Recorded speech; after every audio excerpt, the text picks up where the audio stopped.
I have never been good at any kind of art. I really wish I had some artistic skill. But I really can't draw. Only being able to code and not being able to make any sort of art sometimes hinders me. If I'm doing a game jam, this really limits my options. I'm a huge fan of pixel art, and I heard it is an easy way to make basic art for games. The small size lends well for non artistic people like me and covers up flaws that otherwise would be very evident. So I challenged myself to draw something every day for a month to learn how to draw. I used the prompts from Inktober 2020 to get some direction. On day 1, I downloaded Sprite. It seems to be the best editor for pixel art. The prompt for day 1 was fish. I started drawing like I would in MS Paint. I ended up with a simple looking fish. The per pixel control makes it easier.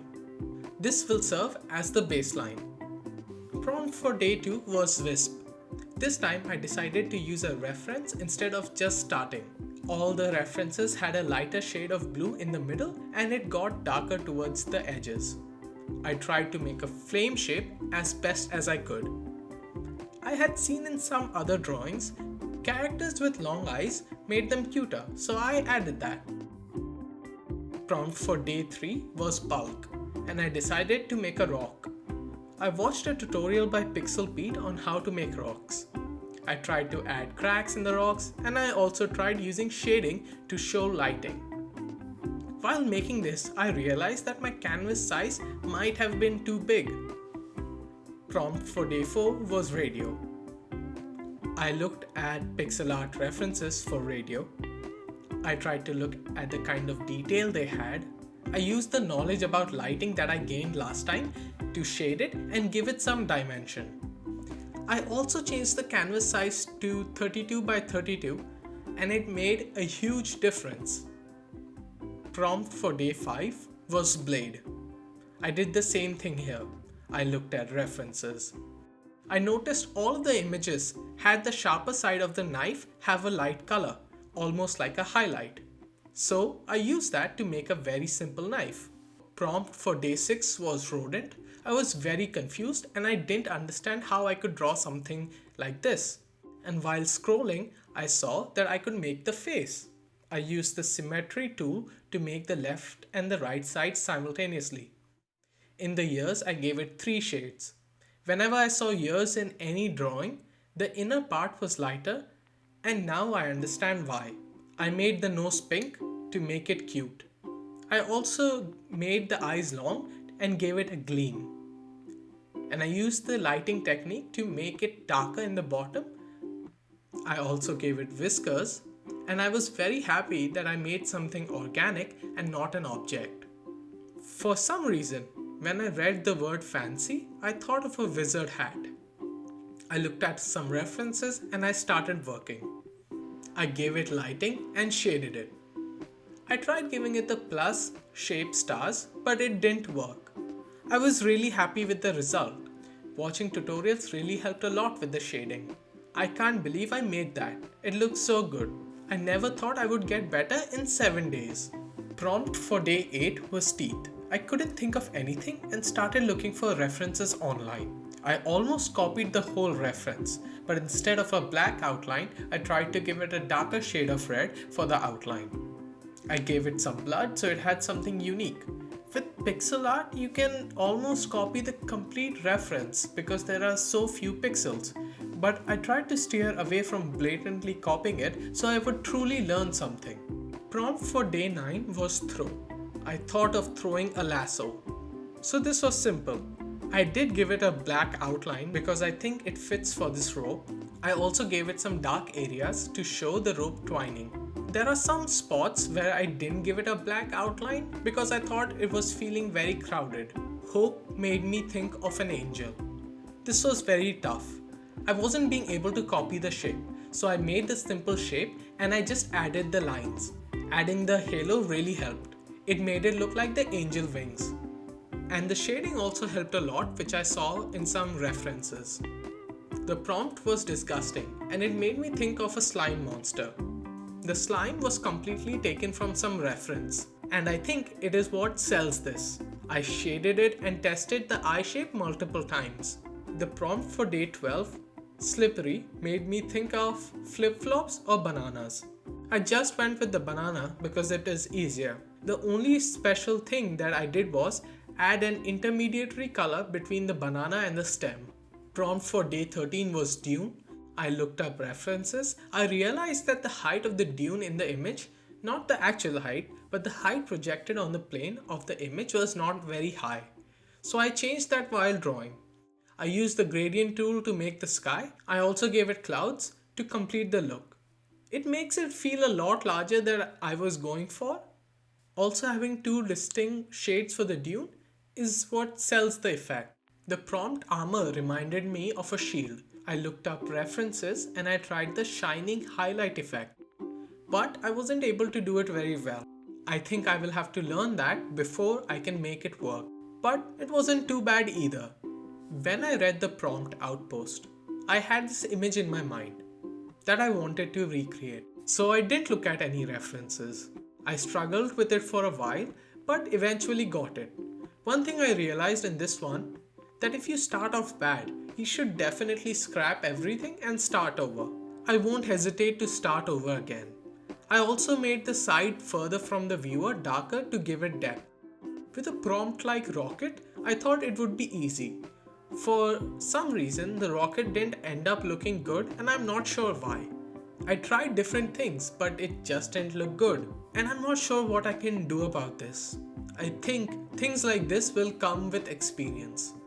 For the prompt storm, I made a tornado hurricane type thing. I made loops and tried different shades of grey.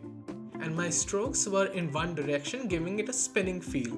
I also added leaves and dirt to make it feel like it was picking up everything.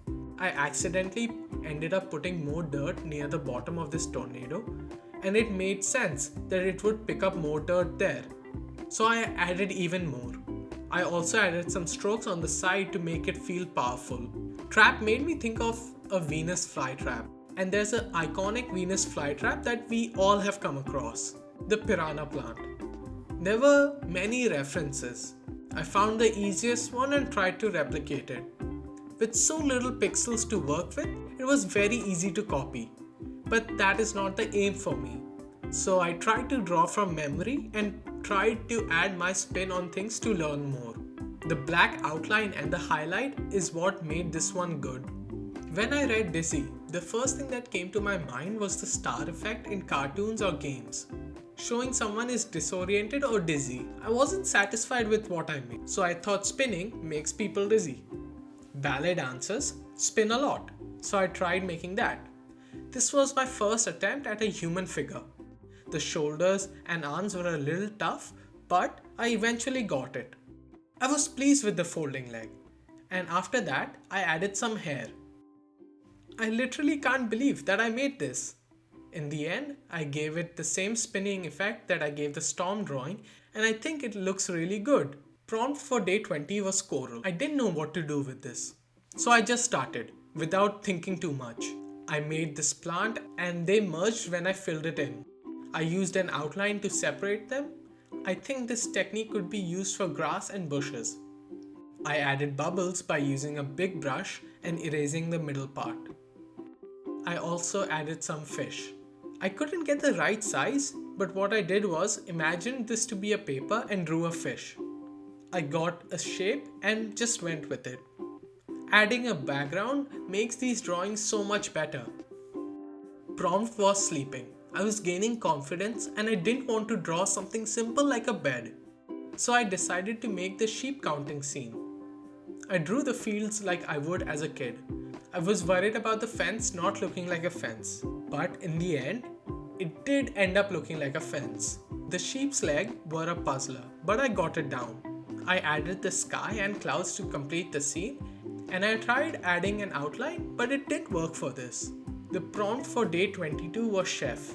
I have been watching a lot of pixel art tutorials, and they all mention using a canvas size of 16 by 16. So I decided to give it a shot, because less detail is better for beginners. I looked at references and made a hat character. I learned the smaller size is better for games, but not for the exercise that I'm trying to do. I read the prompt RIP and thought about rest in peace. I tried making a graveyard, but that was too tough, so I just made an easy ghost. It wasn't my best work. I think I just wasn't feeling it that day. The prompt dig made me think of a shovel. I added highlights to make it round and used dark colors to give it depth. I think it came out pretty convincing. I thought of a dog when I read the prompt buddy.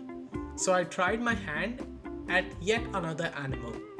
I again used the symmetry tool, and having a reference for this really helped a lot. Prompt for day 26 was hiding. I thought about hiding in a cupboard or closet. I couldn't get the 3D feel for some reason. I think I did the best I could. I should have watched a tutorial on how to do this. But this wasn't too bad for me. The prompt music was easy. I started with the music note and then I realized I have improved a lot and can probably take something on far tougher. Of course, with the help of a reference. I pulled something up and started working on it. I was really happy with my work. I kind of gained some confidence that I had lost before. For the prompt floating, I decided to make a boat. I used layers and mirrored the boat in the water. I also added a background, and anything that has a background just looks better and complete. I used gradients for the water and the sky. The prompt was shoes. I was thinking about making a simple shoe, but nothing seemed very interesting. So I decided to make a tennis racket because I was reminded of tennis shoes. I had some trouble with the net of the racket, but I looked at some references online and how the net effect was being achieved, and I replicated it. The prompt for day 30th was ominous. I couldn't come up with anything except for a scary looking cloud. I recently saw a technique on how to draw the clouds that don't look fluffy and generic, and I tried to translate the technique to pixel art. The outline on this really helped a lot. This was the final day. The prompt was scroll, and I wanted to do something big to truly show where I have come. I started with a reference. I was hoping that I wouldn't use one on this, but I don't think I'm on that level yet. I kind of used all the techniques here. I put some cacti in the back to give them a sense of distance, added a gradient for the sky, used shading for sand to show the shallow and deep parts. Overall, I'm very pleased with my progress. I can definitely draw something for game jams, but I have a lot of room to improve. These are some key things that I learned while doing this challenge. Use a small canvas size. References are the most important when starting out. Learn the editor you're using, the tools and the shortcuts. Tutorials are really important. Watch them even though you aren't making something similar. If you're starting out and if you're copying something from a reference, add something unique to it so you're still learning something. Use shading to simulate lighting. This is the single thing that will have the best effect on your pixel art. Just make the base color lighter and darker depending on the direction of the light. Outlining pixel art gives it a complete feeling. Try and avoid black outlines. Don't be afraid to start over. Instead of trying to fix something, just start over.